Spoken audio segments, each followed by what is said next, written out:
What's up guys, and welcome back to another episode of the Realistic Summer Career Mode. This is episode number 6, and we start today's stuff with Manchester City away at the Etihad Stadium, Premier League champions of course, after last season's dramatic final day win against Aston Villa, when they came back from 2-0 down to win 3-2 at the Etihad. Honestly, man, when you think about it, twice in the past 10 years they've had a dramatic final day victory coming from behind at home to win the title. It's mad when you think about it. Do you remember when Martin Tyler said, "I swear you'll never see anything like this ever again"? And then 10 years later, I mean, it's not the same, obviously, but it's still pretty dramatic. 2-0 down, then he scored 3 quick goals in succession to win the Premier League crown. Crazy, isn't it? Even so, taking on Manchester City for this game here. Obviously, the business they've done in this summer so far, you know, at the time of recording this commentary, it's Friday the 15th of July right now. And obviously, we know that Sterling has gone to Chelsea after several years at Manchester City. So many major honours, fair play. He's had a great return on investment from Manchester City after the big signing from Liverpool all those years ago. Excited to see how he gets on at Stamford Bridge, of course.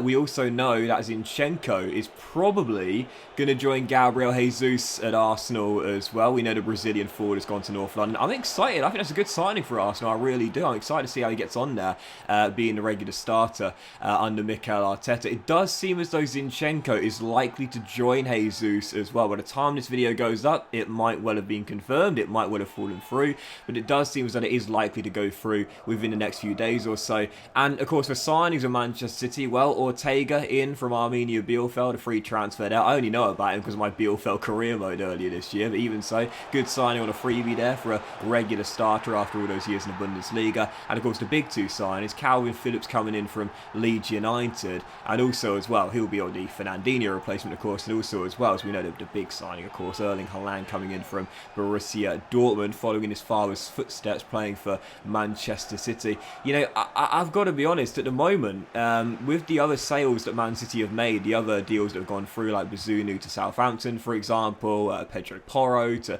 Sporting Lisbon, and so on, I think I'm right in saying that in this current time right now, they've actually made a profit in terms of, if you just look at transfer fees, forget about agent fees and player salaries, I think at the moment they've made a profit for this summer window so far, if things were to remain the same. But if the Zinchenko deal does go through, then I definitely feel as though they're probably going to sign Marc Cucurella from Brighton to replace him. Obviously, 1 year under Graham Potter last season. Graham Potter is just, I don't think the guy gets enough credit for developing players. I really don't. But Graham Potter, 1 year with Marc Cucurella, and the Spaniard already linked to the Premier League champions. That's a sign of a great period of adaptation for a player coming in from La Liga, going to the Premier League, as we know, a physically demanding league. 1 year, and he's already linked to the Premier League champions. That's pretty impressive from Marc Cucurella, right? But I think he definitely deserves it. Really good young left back, of course, and left-sided player in general. I think it'd fit Pep Guardiola's system like a glove as well. So if Zinchenko does go, I think we'll see Cucurella announced very, very soon. So it's quite exciting for Manchester City. It really is, you know. Of course, their core is still there, but I was reading a stat actually yesterday that Kevin De Bruyne, now that Raheem Sterling has left, is their only sole survivor from their 2016 season. That's pretty mad when you think about it, isn't it? You know, in the past 6 years, their whole team has changed, and only KDB is there for the upcoming season. I think that's such a mad statistic when you think about it, really, but it just goes to show you that even since Guardiola has come in, there has still been major change. You know, there's always this talk that Guardiola would go into a ready-built team, for example, and there's no need for major change. When you think 6 years and an entirely new team apart from one player, that's a lot of change. That's an awful lot of change at the Etihad, but they've still been consistently one of the top teams in Europe, and of course, the most successful team in the Premier League over the past few years as well. So yeah, it's pretty mad when you think about that, really. But exciting upcoming season for Man City, I must say. I think when you look at last season with Manchester City there, collapsing the Champions League semi-final to Real Madrid, obviously well documented.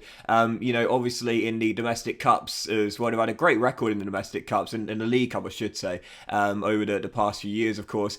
You know, I feel as though winning one Premier League title, it's not a bad season, of course not. You know, reclaiming that Premier League title from Liverpool, it's not a bad season. But I think for the following season, they will definitely be targeting more silverware, no doubt about it, because I really do feel as though for a club of Manchester City's calibre, with the team they've got, the Premier League is such a tough division, as we know, of course, but I really feel next season they've got to really go for a couple more trophies. And I really do feel as though with the Champions League, they've had one final in the Pep Guardiola era, obviously came up short to Chelsea under Thomas Tuchel. I really do feel after last season's collapse around it, they've got a point to prove. They've got a point to prove. They've made some major changes for the upcoming season with the, again, sales of Jesus and Sterling, and if it does go through, Zinchenko as well. They've brought in Erling Haaland, one of the best young strikers in Europe as well, spent big on Calvin Phillips too to replace Fernandinho, and obviously again there's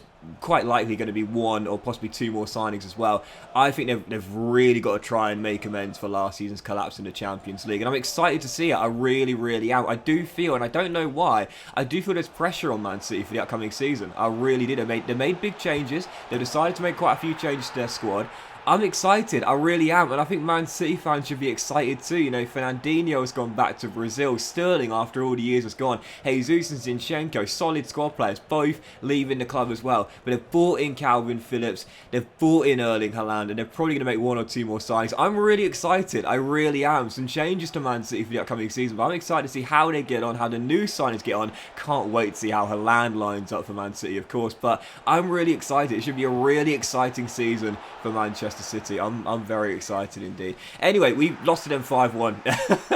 That's the reason I thought I'd talk about them today. They were our first opponents and we got battered 5-1. Phil Foden, the academy graduate, scored a hat-trick. He absolutely tore me apart in that game and I got absolutely rinsed by Guardiola's side. Lost it 5-1, so back-to-back defeats after losing to Brighton in the EFL Cup on penalties as well. But our following game, Bruno Lage's Wolves back at Selhurst Park. We've only lost once here in South East London since the save began. That was to Newcastle United, but our great run here at home is going to continue. Beat Wolves by 2-0. Got the goal in the first half through Odsonne Edouard and then Conor Gallagher. Discussed him at length in the last episode. Third goal in 9, averaging 1 in every 3 right now. Wrapped the game up, made it 2-0, and that was how it would finish. So back to winning ways here against Wolves. And it's been such an inconsistent start to the season. You know, right now we are in mid-table, just in the bottom half right now.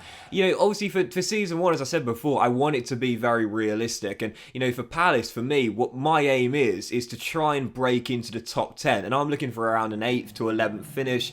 Possibly 12th where Palace finished last season in real life, but to me, my big ambition is finish in the top 10, break into the top half, and you know, if you could sneak 7th place Europa Conference League football, that would be a dream, no doubt about it. That's the dream, that's the ceiling for me, but I'm aiming for a top 10 finish, 9th, 10th, 8th, and if it has to be 11th, just outside, I won't be too disappointed in season 1. And at the moment, I've got to say, I'm really happy with how this save began. You know, I really am. It's been so realistic, you know, and that was the key for this save starting off with. And speaking of, for our third and final game today, Bournemouth away from home, the Cherries back in the Premier League under Scott Parker for the new season away at the Vitality Stadium as well.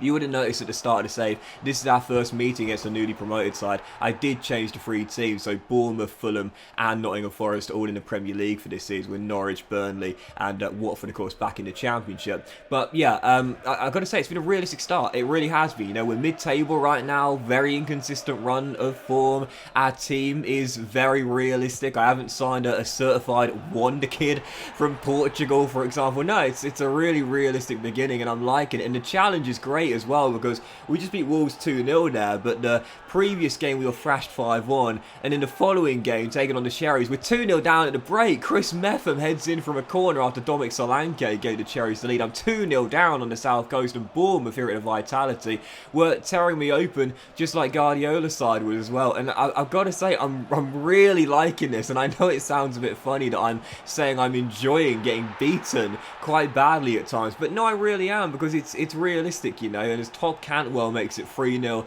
and the Cherries extend their lead even further in the second half. I knew this would be our second defeat in 3 and third defeat in 4 in all competitions as well, but there was going to be a little bit of a positive and a consolation. 60 minutes to go. As you'll see, we got a consolation goal here. Gallagher's second in 2. This is a brilliant little hurdle, step over after the run and finish as well. Tell you what, man, Conor Gallagher, I've got to say, you know, we talked about it at length in the last episode. I hope he does go back out on loan for this season, be it at Crystal Palace again. Fingers crossed, touch wood, That's my hope. Under Frank Lampard at Everton or wherever else. He's such a great young player, isn't he? He really, really is. I honestly feel he's improved every single year from his loan spells at Palace, Swansea, West Brom, and also as well